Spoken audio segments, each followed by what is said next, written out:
So ఇవి వచ్చేసి ear rings అండి మొత్తం కూడాను. సో నేను పెట్టుకున్న ఇయర్ రింగ్స్ వచ్చేసి ఇలాగ నేను ఇచ్చిందేమో ఎస్ హుక్ ఇచ్చానండి, ఎస్ హుక్ ఇచ్చాను. సో ఇంక్లూడింగ్ హుక్కే మీకు 449 రూపీస్ ప్లస్ షిప్పింగ్ పడుతుంది. అండ్ కంప్లీట్గా గోల్డ్కి తగ్గకుండా ఉంటుంది. అండ్ వేటి మీదకైనా పైరప్ అవుతుంది. మరీ పెద్దగా ఉండకుండా మరీ చిన్నగా ఉండకుండా మంచి లుక్ అనేది ఉంటుంది, క్లాసీ లుక్ అయితే ఉంటుందన్నమాట. So this is first one అండి. సో గ్రీన్ కలర్లో మొత్తం గ్రీన్ కలర్ బీడ్స్ అనేవి వచ్చేసినాయి. అండ్ ఇవైతే చూడండి పర్పుల్ కలర్ సీజెడ్ బీడ్స్ అనమాట. And also black colour CZ beads, so చాలా చాలా హెవీగా కూడా అవుతుంది. కావాలనుకుంటే నేను ఒకసారి దీనికి పెట్టి కూడా చూపించేస్తాను. అండ్ షో నో సౌండ్ నానా,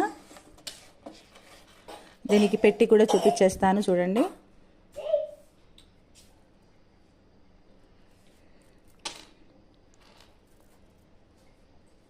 సో ప్రస్తుతానికైతే 3 కలర్స్ మేక్